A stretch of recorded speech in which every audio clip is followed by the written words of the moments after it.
Estamos listos para el avance de nuestra asignatura. También estamos listos para reiterarles la comunicación de que el siguiente martes, como hoy, es la evaluación, el primer examen parcial que tenemos de nuestra asignatura. Por favor, ese día van a tener que estar puntuales. No va a haber tolerancia. Yo les voy a mandar incluso unos minutos antes el enlace, pero 7:30 arrancamos el examen. Por favor, tomen en cuenta.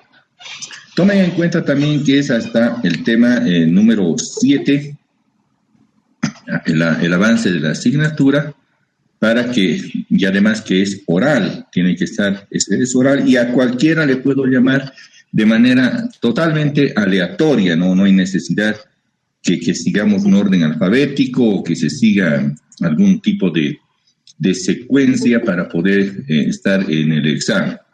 Normalmente tenemos 60 partícipes, y eso ahora subieron tanto porque normalmente eran las clases con 54 estudiantes. Yo he llevado el promedio de lo que ustedes asisten. Si se aparece en último momento, bueno, es decisión de cada uno también, pero se atendrá a las consecuencias. En los exámenes hoy suelo ser bastante exigente, estimados jóvenes. Conmigo no les voy a preguntar qué es el derecho o, a ver, indíqueme cuestiones generales. No. Conmigo tienen que saber a detalle. Estamos en una asignatura universitaria, no estamos en un kinder, no estamos en una otra universidad. Por favor, tomen muy en cuenta aquello que tenemos que ser responsables. Eso les ruego. Yo quisiera tener a todos aprobados, pero si todos reprueban, yo tampoco me hago ningún problema, estimados jóvenes. Tienen que tomar seriedad a su asignatura y a su formación profesional. Bien, vamos a continuar con el avance de la asignatura. Por favor, nuevamente el recordatorio para los que llegaron tarde, que el siguiente martes es el examen y es a las 7:30. No va a haber rezagados. Por favor, tomen en cuenta. Por favor, tomen muy encarecidamente en cuenta aquello. Bien, tengo material que he preparado. Estamos en el órgano legislativo y estamos en las atribuciones de la Asamblea Legislativa Plurinacional.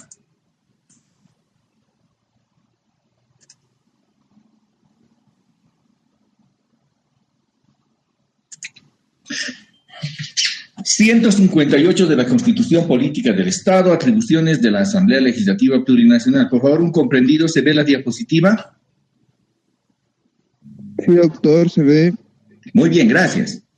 Son atribuciones de la Asamblea Legislativa Plurinacional. 1.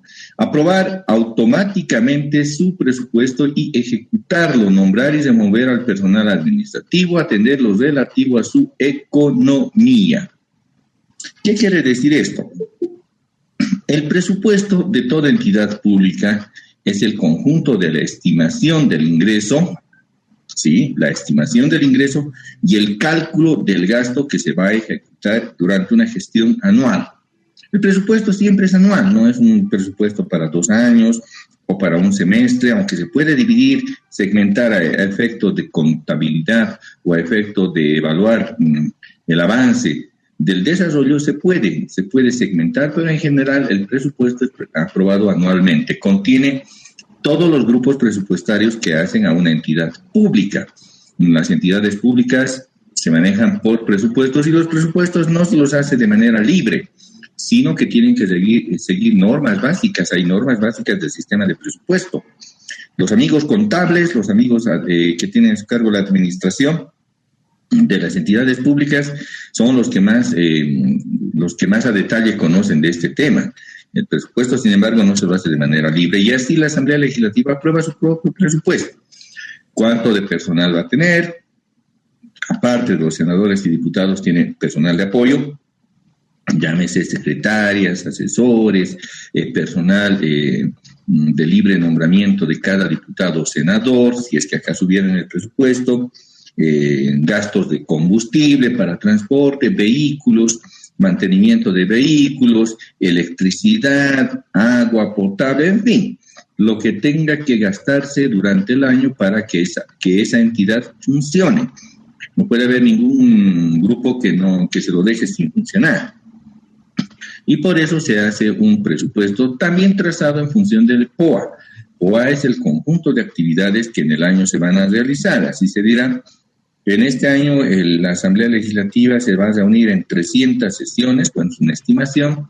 En cada una de ellas gastamos lo siguiente, hasta el cafecito se tiene que presupuestar. Van a tomar en estimado tanto de café, tanto de azúcar, en fin, todo ello se detalla, tanto de papel, conexiones de internet, cuando hay invitados habrá uso de los ambientes y se necesitarán coperos, en fin, un conjunto de actividades que debe presupuestar en el régimen de su economía y de su régimen interno.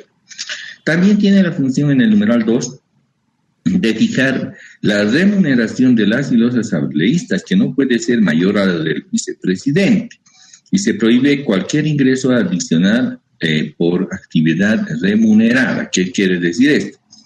Que como son de exclusiva dedicación las y los diputados o los senadores, entonces tienen derecho a percibir una remuneración. Esta remuneración significa su ingreso mensual, porque por sus actividades se les tiene que pagar. Y por ello se presupuesta también, se fija el monto de la remuneración, y que por mandato de la Constitución no puede ser mayor a la del vicepresidente. ¿Por qué el vicepresidente y no el presidente? Porque recuérdese que en el marco del 153 de la Constitución, quien es presidente de la Asamblea Legislativa Plurinacional, en adelante ALP, es el vicepresidente. Por tanto, nadie puede ganar más que el vicepresidente, que es presidente de la Asamblea Legislativa Plurinacional. He ahí ese motivo.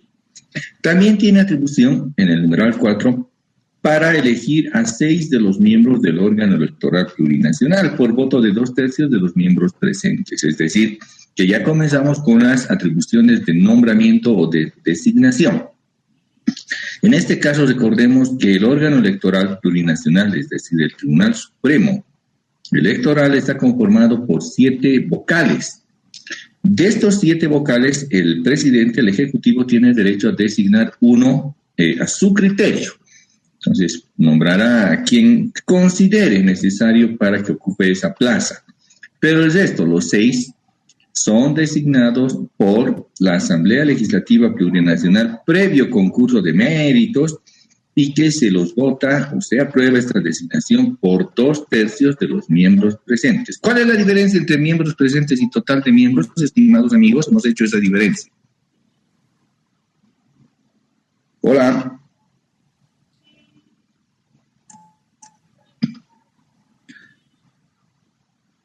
Ángela, Natalia.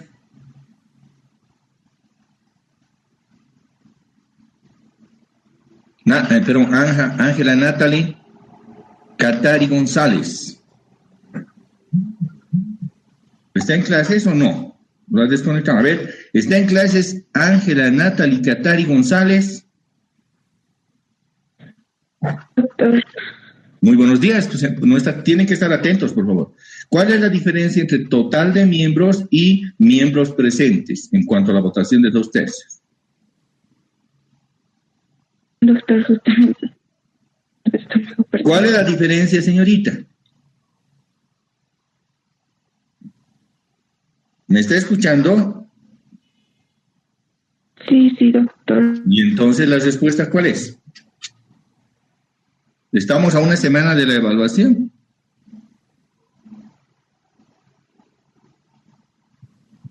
Miguel Ángel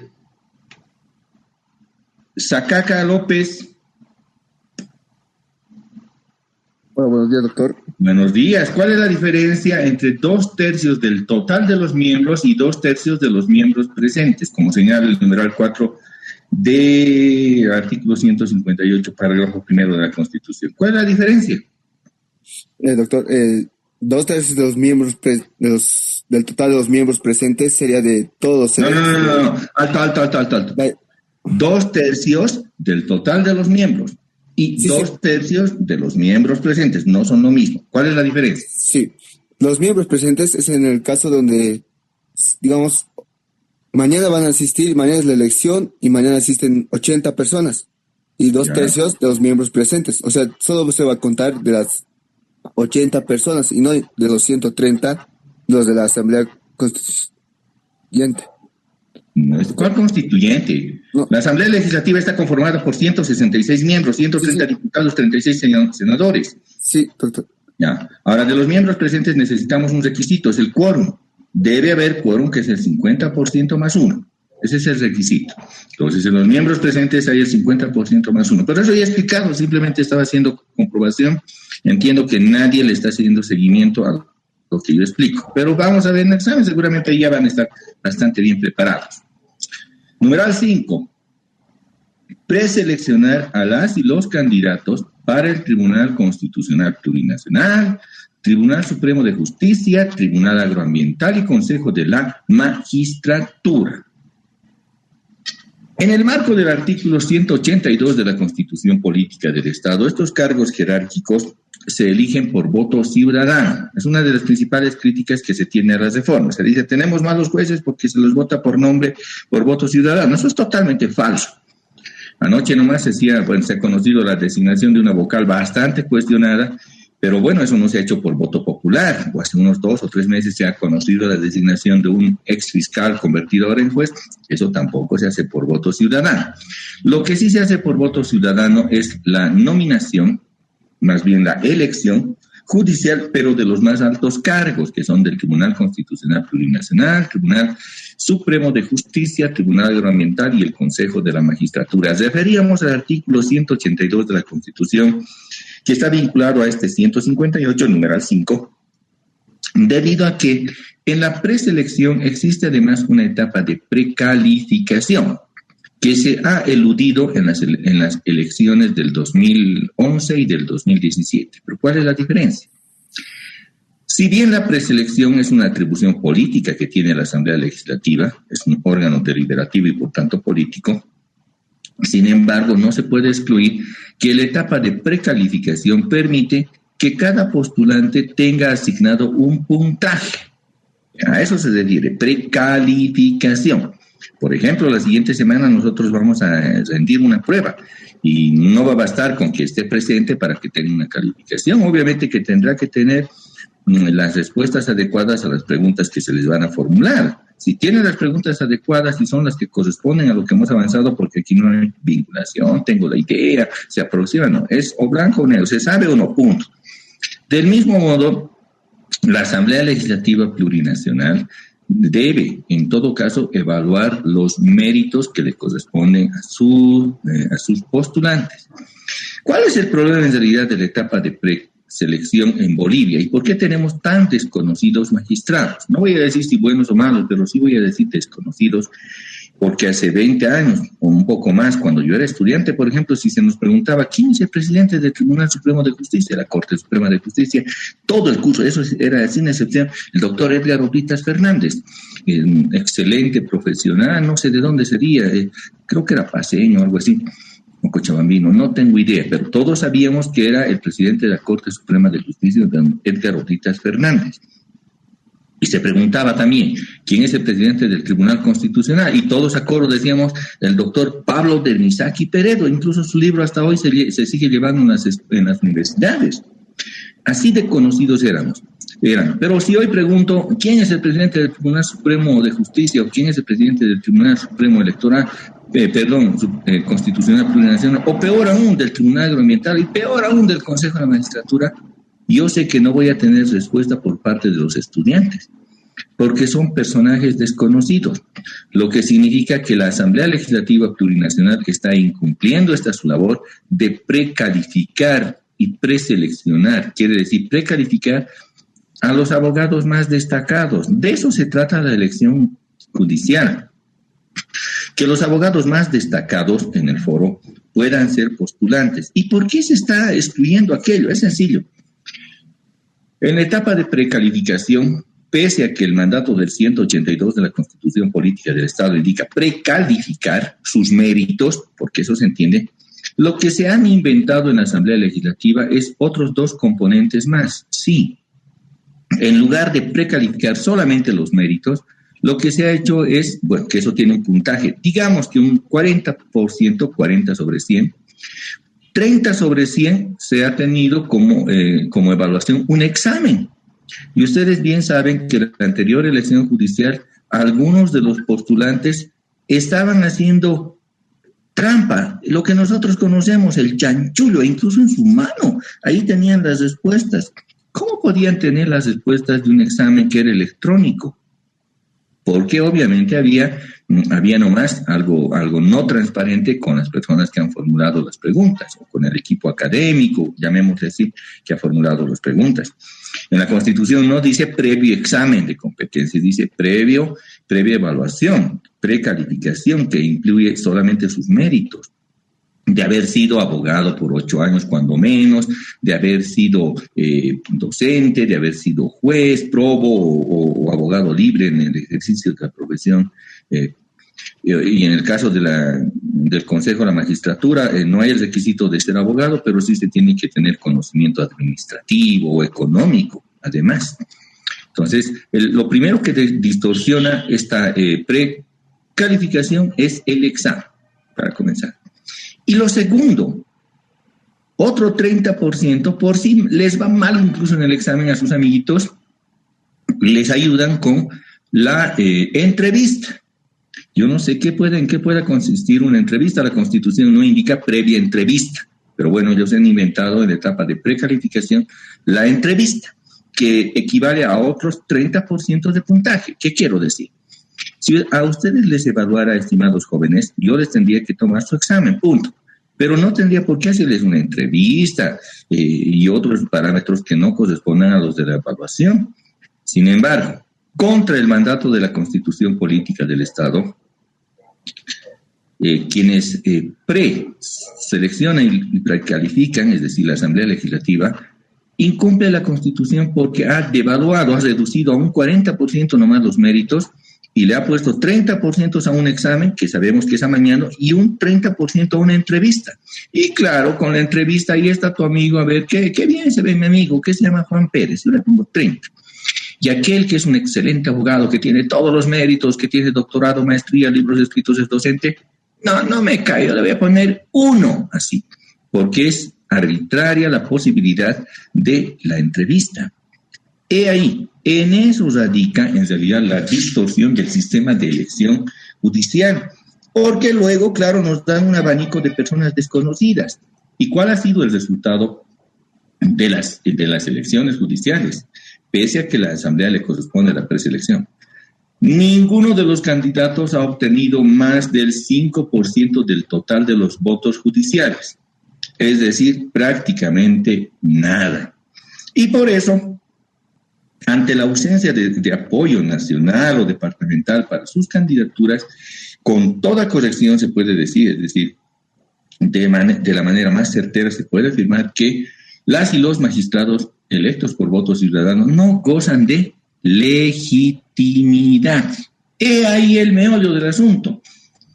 E ir a votar, pues la población, más del 90%, bueno, rondando el 90%, vota por blanco o nulo, porque son personajes desconocidos. Y ahí luego las tropelías con que se les encuentra haciendo todos los días a esos personajes desconocidos. Y miren, que ha pasado un tribunal constitucional que ha durado del 2011 al 2017, sus personajes fueron absolutamente desconocidos hasta ahora en el foro, excepto porque, claro, han destacado por hechos de corrupción, nada más por eso son conocidos en alguna medida. Y de los actuales, ¿cuántos los conocemos? Ya están 3 años en funciones, y se conoce que algún magistrado conozca o domine el tema en el que están. Definitivamente no, son desconocidos. He estado como abogado en el juicio de responsabilidades de Gualberto Cusi, he sido abogado defensor, uno de los abogados defensores, y los juicios de responsabilidades en esos casos se los tramita ante el Senado. Ojo que ha sido un asesoramiento gratuito que me lo pidió Gualberto Cusi, con todo agrado he accedido. Es más, les hemos ganado, ¿no? No lo han podido condenar, aunque han tenido que repetir la votación para condenarle al Gualberto. Pero ese no es el tema, porque yo también sabía que tenía sus errores el Gualberto. ¿Cuál es el tema?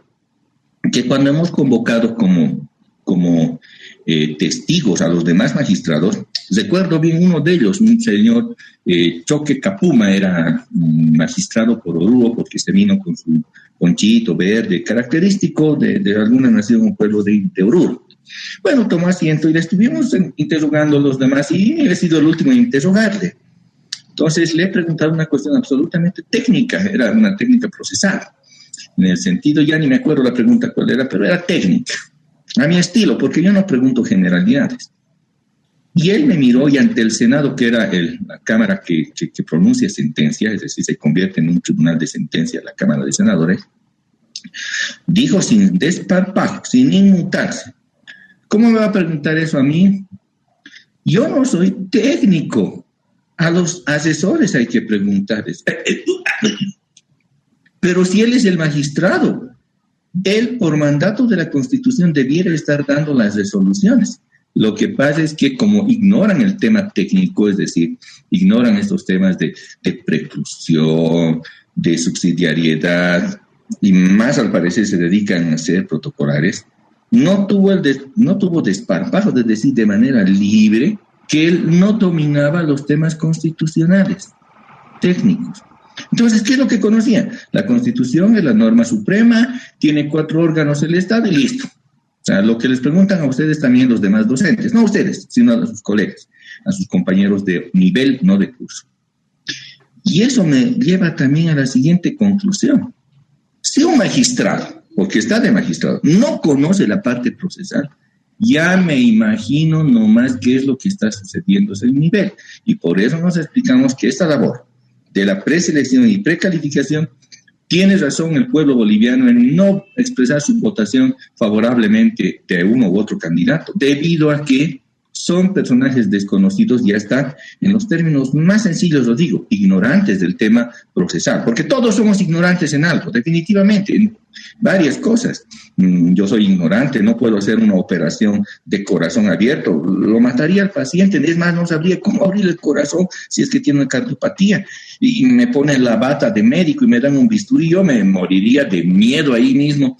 Si bien no de miedo, yo no sabría qué hacer ante un corazón que está latiendo. O si me ponen un traje de ingeniero, un uniforme de mezclilla y botas de ingeniero y mi casco blanco, me dicen: oiga, ingeniero Chávez, usted construye un puente, yo voy a hacer a lo que puedo un puente y estoy seguro que ese puente se va a derrumbar en unos años. Y en fin, zapatero a tus zapatos. Y por ello es que la especialización y la capacitación es muy importante desde el aula. Y por eso les insisto a ustedes, estimados jóvenes, que se preparen, no de manera general, porque yo no les voy a dar un trabajito para que aprueben la asignatura, definitivamente no. Para que no ocurra en el futuro, y esperemos que sea así, lo que nos está ocurriendo a nuestras generaciones, en que personas que, siendo magistrados, afirman sin el mayor problema de que no conocen los procedimientos. Bien. Siguiente atribución: aprobar la creación de nuevas unidades territoriales y establecer sus límites. Cuando se refiere a las nuevas unidades territoriales, tenemos que referir que en el acápite de la Constitución, en la parte número 3, es estructura y organización territorial del Estado boliviano. ¿Recuerdan? Bien. Y esa es la incorporación novedosa de nuestra Constitución, porque nos permite comprender que se ha establecido los niveles subnacionales y el nivel central. Obviamente no se puede crear un nuevo nivel central. Existe Bolivia y tiene sus límites. ¿Cuáles? Tendrá límites con cinco países que nos colindan: Chile, Perú, Brasil, Paraguay y Argentina. Eso entonces a nivel central no se discute. Lo que sí se discute y autoriza la Constitución es que la Asamblea Legislativa Plurinacional pueda establecer la creación de nuevas unidades territoriales. ¿Qué es esto? A los niveles subnacionales, departamental, municipal e indígena, originario, campesino. En realidad lo que nos está diciendo la Constitución es que se pueden crear nuevos departamentos o municipios. De los departamentos es bastante complicado que Bolivia acepte la creación de un nuevo departamento. El último departamento en ser establecido fue el departamento de Pando en 1938 durante el gobierno de Germán Busch Becerra. ¿Cuántos años siempre ha debido estar Germán Busch para que ha establecido, ha fortalecido yacimientos, ha hecho la ley del trabajo, ha hecho la constitución social y había establecido un nuevo departamento y ha firmado la paz con Paraguay y ha establecido los límites y también nos ha otorgado la salida a la hidrovía Paraguay-Paraná? ¿Cuántos años habrá estado Germán Busch? 2 años. Lo que significa que para ser un gran presidente no se necesitan estar 14 o 20 años. Germán Buch ha estado 2 años y punto. Y lo ha hecho y ha dejado su legado. El último departamento en ser establecido en Bolivia ha sido el departamento de Pando. En la Asamblea Constituyente se pretendió crear el departamento del Chaco. Entonces, constituyentes de Tarija, del sector petrolero de Tarija, del sector petrolero de Chuquisaca, Monteagudo, Guacareta, y el sector oriental de Santa Cruz, que es oriental, y el oriental de Santa Cruz, Camire, me refiero, y otros, tuvieron la idea de establecer un nuevo departamento. Incluso se lanzó la propuesta. Pero inmediatamente, claro, los departamentos afectados, que son Tarija, Santa Cruz y Chuquisaca, retrucaron, dijeron que no iban a aceptar la creación. Y propusieron además, como se va a crear o se pretendía crear el departamento del Chaco, dijeron muy bien, entonces que también La Paz se divida en por lo menos 2 departamentos. La Paz propiamente dicha y el departamento amazónico norte, es decir, desde Ixmiamas, antes de Ixmiamas, desde San Buenaventura para arriba, tendría que ser parte de un nuevo departamento, según ellos, amazónico. Y otros departamentos dijeron, nosotros también, hasta departamentos chiquititos como son Oruro. Dijeron, hay que segmentar Oruro en 4 departamentos. El departamento Uruburu, el departamento Caracara, no me acuerdo qué otros más, pero hasta Oruro, que es chiquitito, lo querían segmentar. Bien, como todos han dicho, nos van a dividir. Entonces, resolución de la Asamblea Constituyente. Entraron 9 departamentos a la Asamblea Constituyente y van a salir 9 departamentos a la Asamblea Constituyente. Y si la Asamblea Constituyente, con todo el poder soberano que tenía, no ha podido efectuar una modificación en los departamentos, es previsible que no sea muy fácil la creación de un nuevo departamento, por si a alguien se le puede ocurrir tan ingeniosa idea. Ya ha sido rechazada. Pero es una posibilidad. En cuanto a los municipios, son constantes las peleas, más en los departamentos altiplánicos. Por alguna razón, en los departamentos de La Paz, Oruro y Potosí, pero principalmente La Paz, por alguna razón, no sé qué les pasa a los de la población aymara. Les gusta dividirse. Y recuerdo nomás los planes de desarrollo urbano de la ciudad del Alto. Y existía zona triangular, luego apareció zona triangular A, zona triangular B, no sé hasta qué zona triangular han aparecido. Y se van segmentando. Y lo mismo en las provincias. Existe un municipio, inmediatamente le quieren dividir otro municipio y otro municipio y otro municipio. Parece que quiere cada uno ser rey chiquitito en su propio escenario político. Esa es una atribución de las unidades territoriales, el establecimiento de un nuevo municipio y sus límites. Miren que estamos a 2021 y hasta ahora no se tienen consolidados los límites entre La Paz y la Ciudad del Alto. En prensa se escuchaba la anterior semana que ambas entidades van a remitir a sus representantes para que nuevamente, y no sé cuántas negociaciones ya han tenido, puedan delimitar cuál es el límite, establecer cuál es el límite entre La Paz y el Alto. Y ni qué decir con los municipios de Mecapaca o de Palca o de Achocalla. De Achocalla indican que desde la Jaime Freire para allá, los de Achocalla dicen que es de Achocalla. Y en el caso de Mecapaca, se indica que desde el puente de Calacoto para atrás, son los señores de Mecapaca dicen que es Mecapaca. Y al otro lado no se quedan cortos, los de Palca indican que desde la avenida Buch para ese lado es del Palca. Pero bueno, los otros también dicen que no. Y hasta ahora no nos ponemos de acuerdo, hay un choque de límites y esto debería solucionarse y de una vez. Pero bueno, esa es una atribución, por último, cuando se establecen las unidades territoriales, se deben establecer también sus límites. Atribución 7. Aprobar el plan de desarrollo económico presentado por el órgano ejecutivo. Los jóvenes no podemos estar excluidos de la actividad administrativa. Lastimosamente nosotros nos autoexcluimos en cuanto a nuestra formación. ¿Qué sucede? Que claro, nos bombardean normalmente con el tema penal y el 80% de nuestros graduados van a ir al área penal y un porcentaje al área civil menor, digamos un 8%, y apenas un 4% va a ir al área administrativa. Pero un gran empleador, incluso de los formados en área penal y civil, va a ser el Estado. Y cuando están los abogados en el Estado y vienen de otras vertientes, supongamos penal o civil, no tienen idea del tema administrativo. Por eso es que tenemos que reformar la formación administrativa también. Las entidades públicas se mueven por planes de desarrollo en el largo, mediano y corto plazo. Lo del corto plazo es lo más conocido, es el POA, la programación operativa anual o la planificación operativa anual, lo que va a suceder en una entidad pública en un año. Y además, ese conjunto de actividades se las proyecta adjunto a lo que va a constituir el ingreso y el gasto. Se llama eso presupuesto. Por eso es incorrecto cuando van a escuchar a los dirigentes que no saben del tema administrativo o abogados también indican. Se ha ejecutado el 35% del POA y eso es 70 millones de bolivianos, por decirles.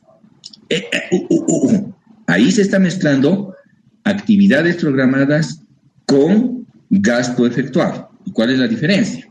Supongamos nosotros que vamos a ir, no sé, al cine. Se me ocurre que estuviéramos en libertad de poder ir al cine. Entonces voy a hacer mi presupuesto.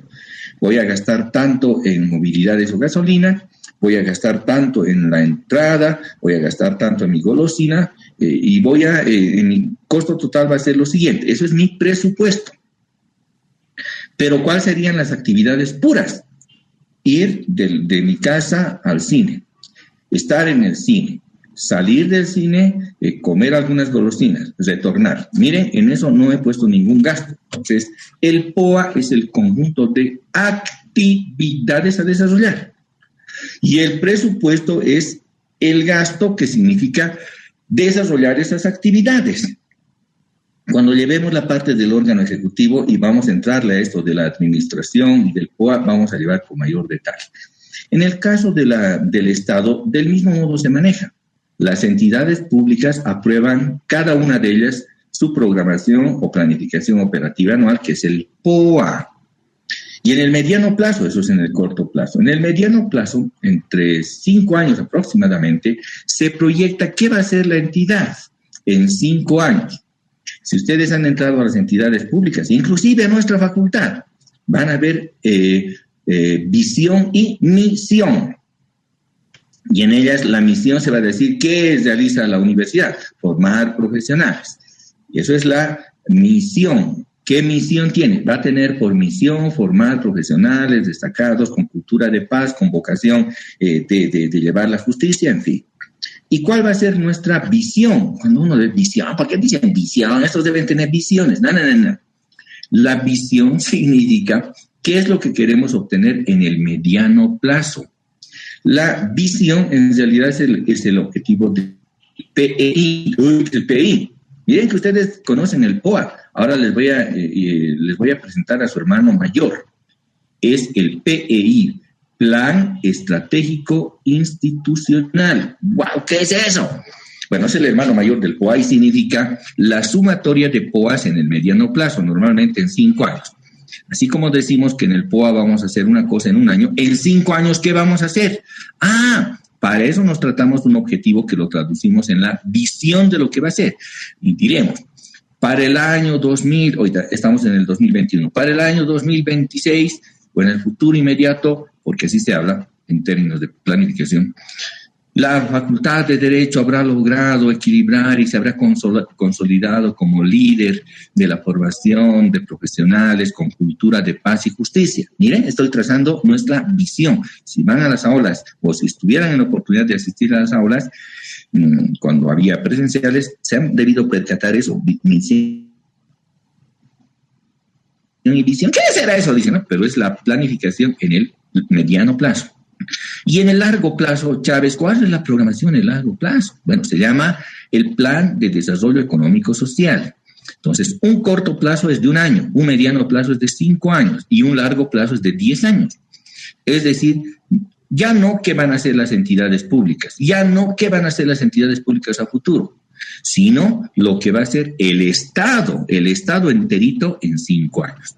Entonces diremos, como plan económico y social, de que tener diferentes ejes, tener un eje en educación, en salud, en economía, obviamente, en planificación del desarrollo, en fin.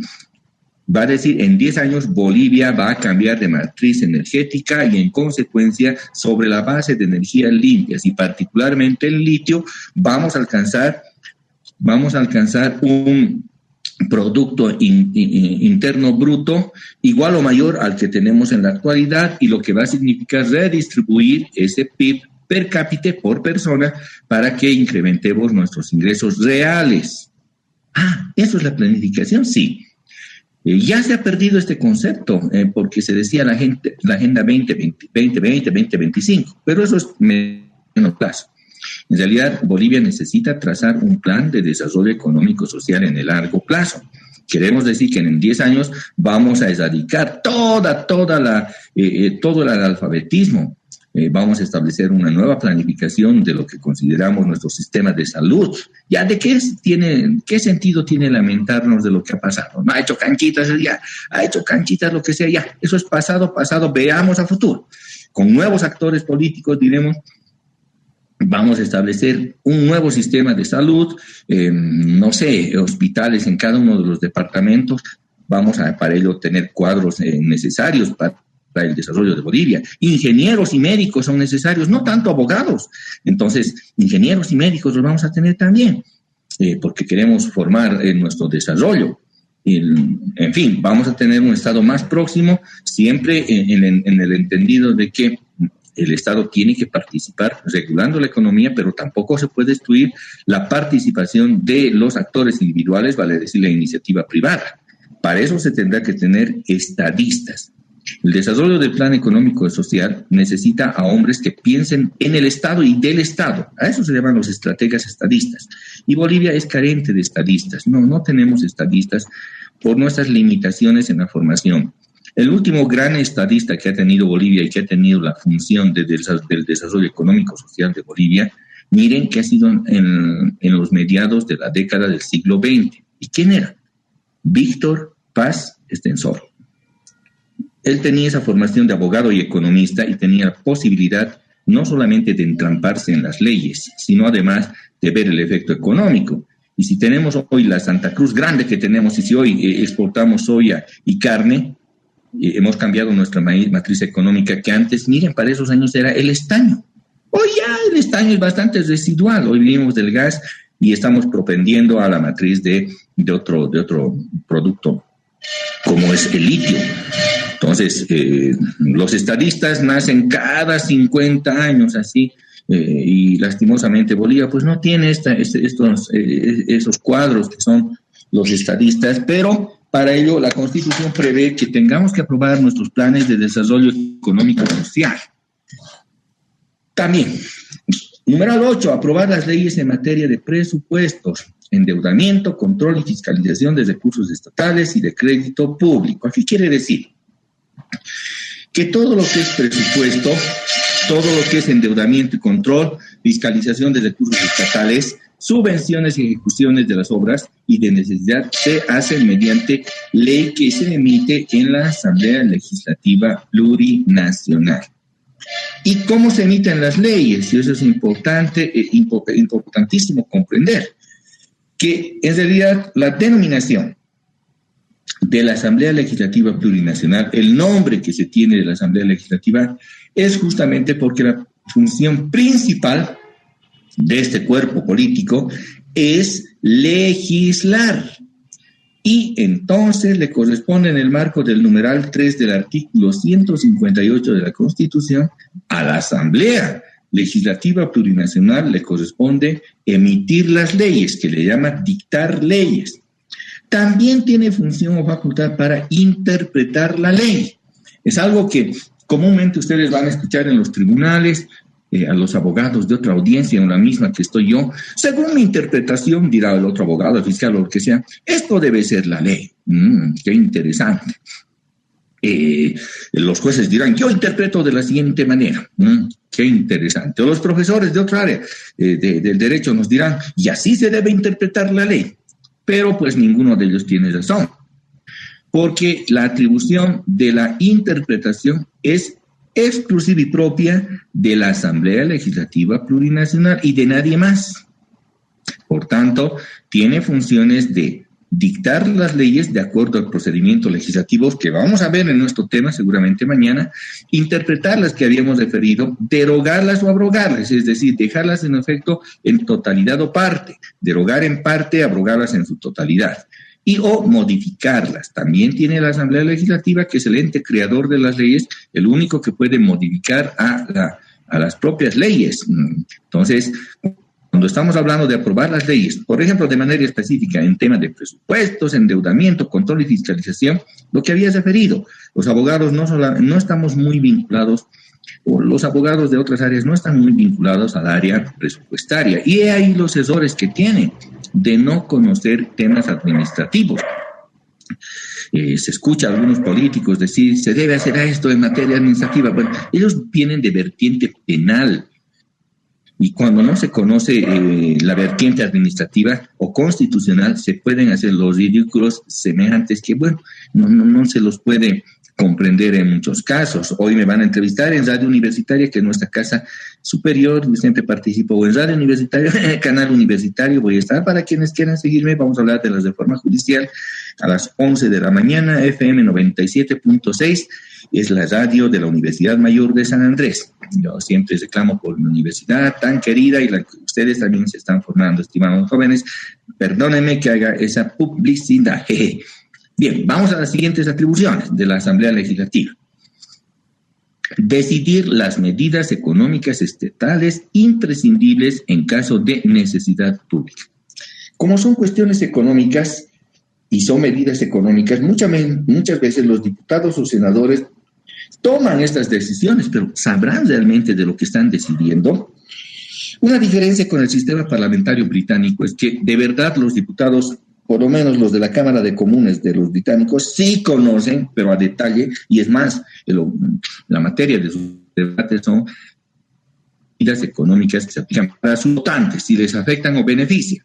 Ellos tienen plenos conocimientos, son una especie de economistas o administradores legisladores. Esos son los diputados británicos. Bolivia, ¿qué tiene como diputados? ¿Y habrán diferencias? Existen sustanciales diferencias, porque en ambos casos los diputados adoptan medidas económicas estatales imprescindibles. Y entonces, ante el desconocimiento que tienen nuestros representantes en las cámaras, pues se hace nada más lo que manda algún ministro de Economía y nos dice que está bien, debe estar bien. ¿Y qué va a hacer? El asesor, ¿qué dice? Pero mi asesor es abogado y no sabe qué tenemos que hacer.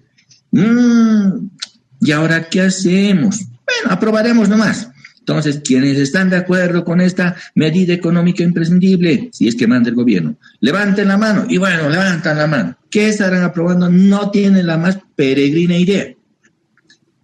Eso no ocurriría en un sistema británico. Definitivamente no. Donde habría un diputado y se para y dice, esto está mal, este presupuesto que están destinando a esta área está incrementando y va a ir a saco roto, es un proyecto irrentable, ajusten de esta manera.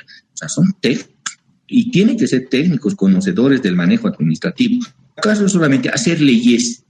No es hacer leyes nomás, sino particularmente saber del contenido político y económico que significa hacer una ley. Pero bueno, está ahí en cuanto a las medidas económicas, que es una atribución propia.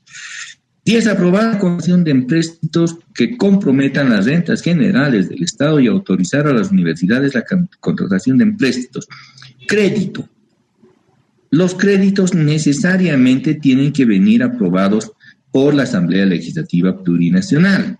Toda deuda pública, que se llama crédito, puede tener su aprobación por el Parlamento en términos generales y en términos más específicos por la Asamblea Legislativa Plurinacional, porque si no, no haría pues a la obligación de Bolivia si su Parlamento no lo está aprobando y su presidente nomás ha comprometido, quien sea el presidente ha comprometido una deuda, pues oiga, presidente, usted va a tener que pagar de sus bolsillitos, porque únicamente tiene que tener vigor cuando se aprueba por la Asamblea. Es lo último que nos está ocurriendo. En el FMI nos quería prestar, creo que hace 6 meses, algo por ahí, en los últimos estertores de gobierno de Áñez, quería prestarnos $327 millones.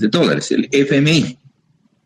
Entró este nuevo gobierno y dijo, no, ¿por qué? Por asuntos soberanos no vamos a aceptar ese crédito. Se lo devolvieron y ha tenido un costo para el país, estimo, de $24 millones por la información. Se los hemos devuelto, bien orgullosos habíamos ido, ¿no? Tenemos plata, suficiente plata, la economía blindada, bueno, se los hemos devuelto. Recién nomás, hace unas 2 semanas, el propio FMI dice nuevamente, Bolivia, ¿quieres tus 327 millones que te los tengo reservados? Y a manos llenas dice, sí, quiero nomás.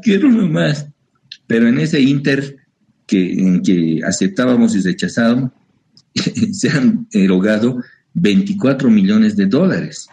Y al funcionario del anterior gobierno que dijo, bueno, aceptamos ese dinero, un viceministro de algún área de Economía y Finanzas, estuvo privado de libertad. Tan injusto es. A ver. Pedro, ¿te presto 27 millones? No, te presto 27 pesos, Pedro. Bueno, dice Pedro. Pero ahora viene ya no Pedro, sino María. Va a ser, María, te presto los 27 porque Pedro ha dicho que me lo devuelve, que tiene mucha plata y me los va a devolver. Bueno, préstame. Pero tú no decías acaso que no necesitaban, que son soberanos. Bueno, esos créditos son y tienen que ser aprobados. Toda deuda pública y empréstito, inclusive las donaciones, tienen que ser de conocimiento administrativo. ¿Sabían que las donaciones no son tan libres? Por más que sean de libre disposición, las donaciones tienen que ser registradas en los presupuestos y tienen que figurar en las aprobaciones parlamentarias también. Y ahí el kit del asunto.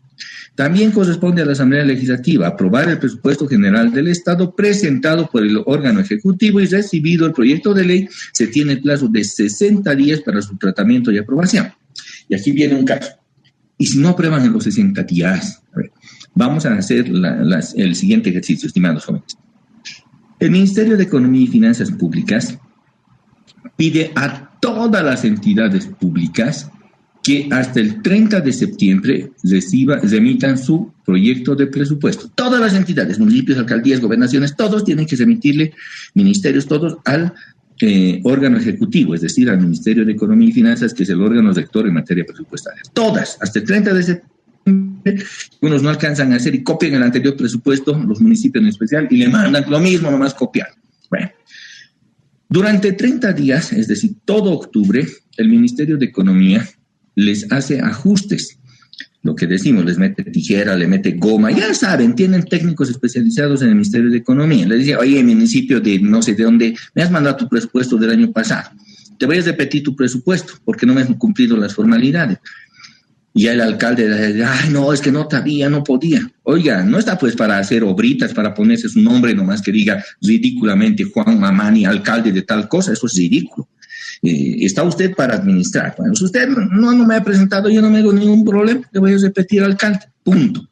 O a un ministerio, a una entidad con personalidad jurídica propia, una descentralizada, una desconcentrada, en fin. Y eso hace durante octubre, y al primer día, antes incluso del primer día de noviembre, el órgano ejecutivo a través del Ministerio de Economía remite el proyecto de presupuesto a la Asamblea Legislativa. La Asamblea Legislativa tiene el plazo de 60 días para hacer el tratamiento del presupuesto. Y repito, pasará al Comité de Economía de cada una de las cámaras, pero normalmente nuestros diputados o senadores no están formados en el área económica, administrativa. Y entonces, ¿qué van a hacer? Aprobar lo que viene del Ministerio de Economía, porque ¿qué le van a poder criticar al Ministerio de Economía cuando no tienen conocimiento mínimo siquiera? ¿Qué son sus asesores? ¿Va a ser un sociólogo, un psicólogo, un dirigente sindical social? Cuando hay un abogado, pero no van a saber realmente del tratamiento económico técnico. Entonces, si aún ahí no lograren aprobar durante los 60 días que les emite, ¿qué sucede? ¿No tenemos presupuesto? No. Lo que sucede es que la Constitución ha previsto en el numeral 11 del 158 que se aprueba por fuerza constitucional, aún no se haya aprobado por ley. Es el único caso que permite a la Constitución que un proyecto de ley que no haya hecho la etapa de aprobación se lo apruebe por fuerza de ley en el plazo de 60 días de haber sido remitido por el órgano ejecutivo. ¿Qué les parece? Así funciona el presupuesto general del Estado. Y se le va a asignar simplemente al 1 de enero del siguiente año, porque desde ese momento comienza a regir el nuevo presupuesto, un nuevo número de ley. Ley número 2496, me estoy inventando. Ley del Presupuesto General del Estado, gestión 2022. Y otra cosa, Los presupuestos de las entidades públicas se prevén. Van a hablar en el castellano, querido. No se dice preveyendo, no se dice preveyendo. Acá se están veyendo. Cuando vemos algo, estamos viendo. Entonces se dice prever, previendo. ¿Ah? Bien, entonces la norma ha previsto de que los presupuestos tengan que ser siempre aprobados antes de la siguiente gestión. ¿Y qué sucede si en la siguiente gestión pues no he considerado bien algún aspecto? Las entidades públicas pueden hacer las modificaciones presupuestarias intraestatales, es decir, intrainstitucionales, entre entidades, ministerio con ministerio, por ejemplo, o que es lo más común, interinstitucionales, una modificación interinstitucional, lo que quiere decir que modifico, estoy en el presupuesto del Ministerio de, no sé, de Salud. Bueno, ahora no voy a comprar estas vacunas rusas, voy a comprar las chinas y como más baratas que las otras y hago la modificación presupuestaria interna. ¿Eso sí se permite? Sí se permite. Hay que cumplir algunos requisitos, registrar el Ministerio de Economía, la transferencia o la modificación, en fin. ¿Cuál es el caso en que no se puede modificar aquello? Es decir, el presupuesto es inmodificable. Es el grupo 10.000, que básicamente es servicios personales, más conocidos como sueldos y salarios. En el clasificador presupuestario de la anterior asignatura que tenemos en teoría política y del Estado, como es una materia técnica, yo les he enseñado los clasificadores, pero no se preocupen porque también cuando le vemos la parte administrativa vamos a reiterar esos clasificadores, porque ustedes van a entrar a trabajar en algún momento a la administración pública y de nada les va a servir lo que opina Robert Alexi o lo que ha dicho Ferayol, y eso no les va a interesar. Le va a mirar a su alcalde, su gobernador, su ministro que les da contrato y decir, oiga, yo necesito una modificación intrapresupuestaria. ¿Sabe o no sabe? No sé, me han enseñado a mí el Poder Ejecutivo, Legislativo, Judicial a hacer el trabajito y con ese aprobado constitucional. Bueno, en la cancha, es decir, en el ejercicio profesional, sí tenemos que saber los clasificadores, estimados jóvenes, por lo menos de manera diferencial. Yo no los voy a exigir de manera detallada, pero por lo menos los grupos presupuestarios los tienen que conocer. Es la forma en que se aprueban los presupuestos de cada una de las entidades públicas y así funciona el aparato estatal. Porque si ustedes no conocen esto, cuando estén en funciones de asesores y peor ejecutivas, les nombran en algún cargo importante, van a hacer el ridículo de no saber qué es la función de una entidad pública. Y su nombre va a aparecer en cada uno de los periódicos y les van a estar lanzando tomates en las redes por la ignorancia. Y eso no podemos permitir con la calidad de formación, por lo menos de los estudiantes que tengo a mi mando. En eso soy bastante exigentes y algunas veces me ha sucedido, voy a un ministerio y lo veo a algunos de los jóvenes en el cargo de jefe de jurídico de alguna entidad, incluso director jurídico de alguna entidad. Yo tengo una directora jurídica y en ese caso me agradece. Mire, yo he llegado a directora porque los demás abogados que vienen de la misma universidad nuestra, o peor, de otras privadas, no tienen la menor idea de cómo se maneja el tema administrativo. Yo hoy soy directora por usted. Y bueno, simplemente el agradecimiento, que es lo único que nos conmueve y satisface a los profesores, porque hay cosas no vamos a necesitar de que la satisfacción del deber cumplido. También le compete a la Asamblea Legislativa algo contractual. La aprobación de los contratos de interés público referidos particularmente a los recursos naturales. Cuando se hace un contrato de litio, cuando se hace un contrato de oro, cuando se hace un contrato de gas, de petróleo, en fin, de áreas estratégicas que firma el Ejecutivo, los contratos no tienen ningún valor sino hasta el momento en que son aprobados por la Asamblea Legislativa Plurinacional, porque es el procedimiento de aprobación de los contratos de diferentes áreas, inclusive para la transferencia de bienes públicos de un terreno. A ver, vamos a hablar de la siguiente, que es la 13 justamente. Para la aprobación de la enajenación de los bienes de dominio público, un terreno o una calle que un municipio dice, muy bien, ahora se lo vamos a dar a los siguientes vecinos o al siguiente sector social, porque nos han ayudado en campaña. Entonces, amigos, es que era proyectada para calle en nuestra planimetría mediante ordenanza municipal, resolución municipal, ley municipal, lo que quiera, ha sido aprobada como una calle, pero nosotros estamos agradecidos a estos señores de este sector social que nos ayuda, le vamos a transferir. Aquí está. Esa transferencia no vale si no tiene aprobación del legislativo, porque la aprobación de la enajenación de bienes de dominio público es parte de las atribuciones del legislativo. Y si hacen esa transferencia, se va a ver en serios problemas administrativos, pero ante todo penales, el funcionario público, servidor público que ha efectuado esa actividad. Tratados internacionales. El numeral 14 establece la ratificación de los tratados internacionales celebrados por el Ejecutivo. La formación de los tratados internacionales tiene las siguientes etapas: negociación, suscripción, ratificación y canje de ratificaciones o depósito. Esas son las etapas que se siguen en la secuencia de vigor de la suscripción de los tratados internacionales que celebra el Estado boliviano. Pues no vale solamente la firma del presidente o del ministro de Relaciones Exteriores, no. Tiene que seguir una secuencia en la formación de los tratados, y ahora se tiene esa secuencia no solamente, ahora ya hace unos 50 años se tiene mediante un sistema internacional que se llama la Convención de Viena sobre el Derecho de los Tratados, en que se detalla justamente esta secuencia que deben seguir todos los estados signatarios de Naciones Unidas para que los tratados internacionales tengan vigor, porque, oiga, no comprometen solamente al Estado boliviano. Es más, ningún Estado que firme otro tratado con otro Estado o con un ente internacional, no sé, si firmamos un acuerdo con Naciones Unidas, no podemos alegar el desconocimiento o falta de vigor de ese tratado o de ese compromiso internacional alegando la normativa interna. Definitivamente no. Nosotros hemos suscrito con el Paraguay un compromiso y no está interesando pepino si antes los paraguayos, su presidente, no ha seguido la secuencia. Nosotros hemos cumplido y es un acuerdo que no le compromete solo a Paraguay, le compromete a Paraguay y Bolivia, en el ejemplo grosero. O tenemos suscrito un acuerdo con la Organización Mundial de Salud. Indicará, se van a otorgar vacunas del sistema de vacuna gratuito para los países cuyo PIB de ingreso, es decir, Producto Interno Bruto por persona, PIB per cápita, sea igual o mayor menor a $4,000 por persona, los países con grado de pobreza. Nosotros somos uno de ellos. Somos países con grado de pobreza. Estamos en ese grupo. Hay otro grupo incluso por debajo de nosotros. Son los países con extrema pobreza, cuyo PIB per cápita está por debajo de los $2,000 por cabeza. Nosotros todavía estamos, digamos, no en el último peldaño, en el penúltimo peldaño. Y entonces firmamos un acuerdo con la OMS, la Organización Mundial de la Salud, para que nos doten.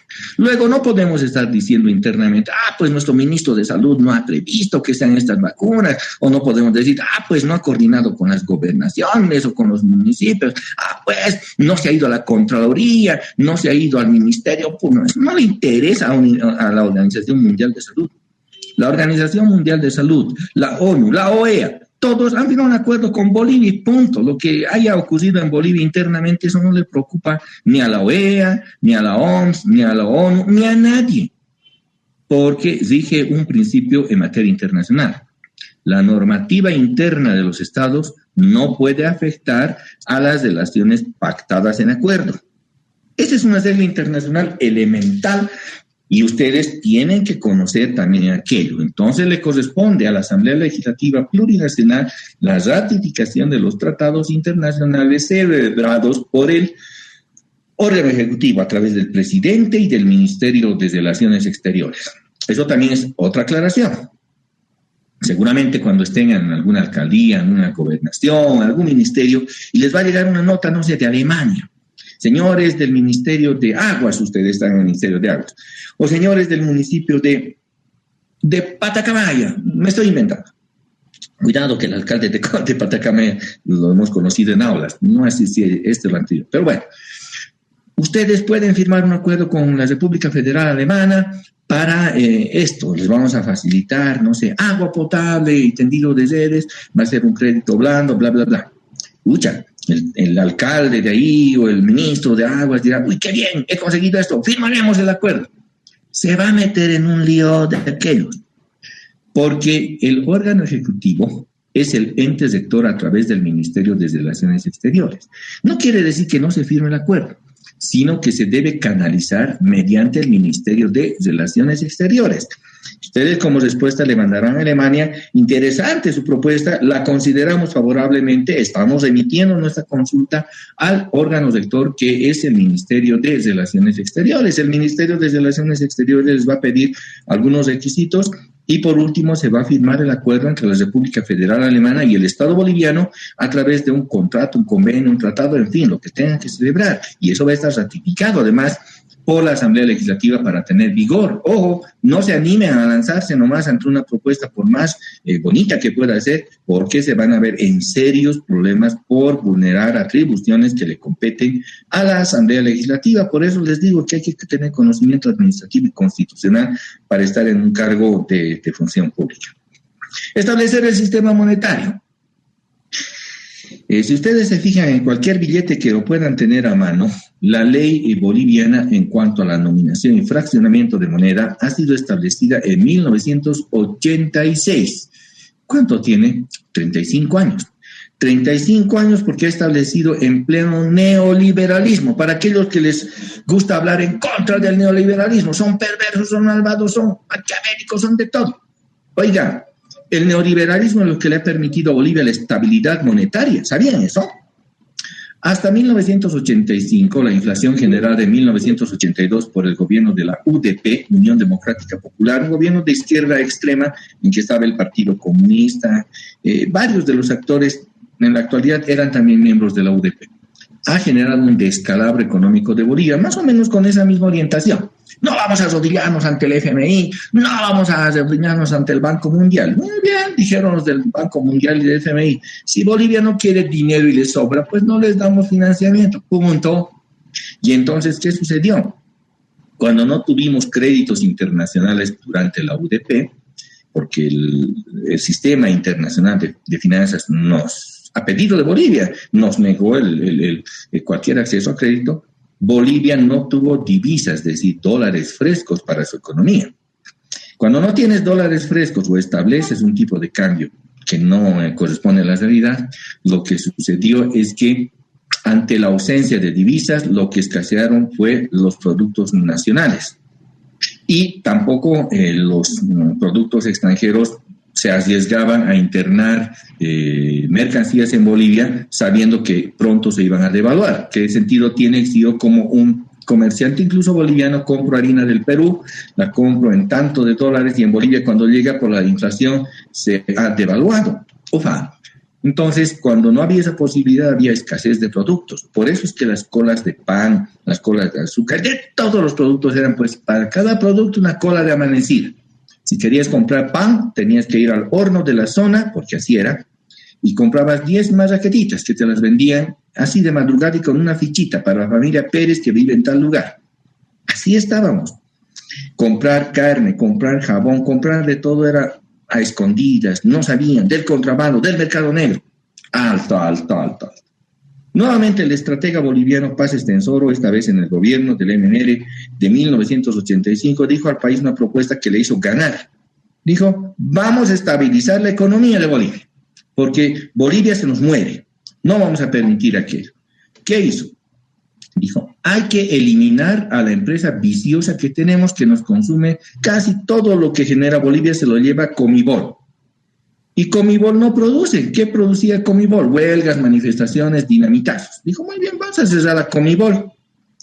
Y lo vamos a hacer de manera directa, sin mayor contemplación. No nos importa porque en la libra fina del estaño se producía a un costo de $7. Eso nos costaba producir la libra fina del estaño. Y, sin embargo, la libra fina de estaño en el mercado internacional se vendía en $2. O sea, producíamos a 7 y vendíamos en 2. Perdíamos por cada libra $5. Y en toneladas y toneladas de estaño, ¿cuánto perdía Bolivia? Millones y millones. Y dijo, no podemos estar con este negocio. Cuando un negocio es irrentable, no es negocio, hay que cerrarlo. A eso se llama la política del ajuste económico estructural. Y dijo, como nuestro dólar está devaluado, vamos a poner la flotación del dólar para que alcance su nivel de mercado. Miren, hizo eso el 21.060 en agosto de 1985. Para octubre de 1985, los mercados de Bolivia ya estuvieron nuevamente abastecidos con productos. Claro que del exterior, como hoy tenemos. Llegaron detergentes, alimentos, jabones, todo. E incluso la industria nacional, como vio estabilidad en la moneda, porque esa es la atribución monetaria, se estableció el sistema monetario. Antes, lo que hoy tenemos la unidad de un boliviano era 1 millón de pesos bolivianos. Eso valía. Y era un billete. Y varios billetes. El sistema monetario fue establecido en 1986, es parte del sistema neoliberal y se lo tiene vigente. Yo no sé por qué no se le echa piedras, con tanto como los sociólogos le echan piedras al neoliberalismo, ¿por qué no le echan piedras a la parte económica? ¿Saben por qué? Porque ha permitido la estabilidad económica de Bolivia, esa medida de ajuste estructural, el 21060. Yo sé que en la parte social, en la parte laboral ha sido demasiado duro al establecer el despido, pero también no consideran muchas personas que ese despido no ha sido un despido brutal y sin beneficios. No. Se han pagado los beneficios sociales en una dimensión de 3x1. ¿Qué era el 3x1? Con esto voy a concluir la clase. Si a alguien le correspondía los beneficios sociales por 20 años de trabajo, 3 por el despido intempestivo, se llama desahucio, y uno es por cada año de trabajo, que se llama indemnización, 3 sueldos por despido intempestivo por desahucio. Estamos en 20 años sumando 23 salarios. Eso tendría que ser por la Ley General de Trabajo y su reglamento, los beneficios. El gobierno de ese entonces sacó un decreto complementario al 21060. No me acuerdo ya el número, cuál era el decreto, el 3x1. Pero dijo que aquellos que se registran en el plazo de 6 meses para abandonar las minas de manera libre y sin que se los tenga que sacar, no solamente se les va a pagar los beneficios sociales que les asisten, sino que además se les va a pagar el triple de los beneficios en moneda, además fija, es decir, no devaluada. Y me van a pagar, por haber trabajado 20 años, me van a pagar 23 sueldos, pero si yo me acojo en los 6 meses, me van a pagar 69 sueldos. ¿De verdad? Sí, el gobierno dijo sí. Y entonces las filas fueron abundantes en la minería estatal, en la Comibol. Ya nadie les creía a los dirigentes. Es más, los dirigentes más hacían fila. Indica que cuando se dictó este decreto del 3x1, hasta el tío de la mina estaba haciendo fila para que le paguen su 3x1. Resultado, las minas quedaron sin trabajadores, que eran simplemente una carga para el Estado. Los trabajadores se fueron con las manos llenas. ¿Y qué hicieron? Gran parte de ellos. Muchos invirtieron como capital y hoy son de los importantes que tienen ingresos, por ejemplo, en el Alto y otras ciudades, Pampa de la Isla, Plan 3000 en Santa Cruz. Pero otros se los gastaron. Otros invirtieron, aparecieron estas como hongo, estas empresas financieras. Financiera Finza se llamaba, una de ellas, de los hermanos Arévalo. Como veían que los mineros tenían plata, les dijeron, muy bien, vos tienes ahora esta plata, y tú y tu sindicato que han cobrado tanta plata, entonces abrimos la Finza y les vamos a pagar 10% de interés mensual. Ufa, si yo tengo $10,000 y lo pongo a la Finza, ¿me van a pagar $1,000 mensuales? Sí. No, sin dudarlo, toda su indemnización le llevaron muchos a la Finza. Pero ustedes entenderán que esos negocios que aparecen facilitos son estafas piramidales. La Finza recibió un montón, si pagó 2, 3 meses, fue más, desaparecieron los dueños con soga y cabra, y entonces, pues, ese dinero se esfumó, pero no fue el gobierno el que les robó, no, fueron estos Arévalo, aparecieron un tiempo después muertos, uno de ellos en Bolivia y otro en el exterior, me parece. Pero es que se les pagaron también los beneficios sociales. El artículo 55 del 21060, que fue derogado el año 2006 en el primer gobierno de Evo Morales, de las primeras medidas fue la libre contratación. Pero el 21060, ¿sabían que sigue vigente?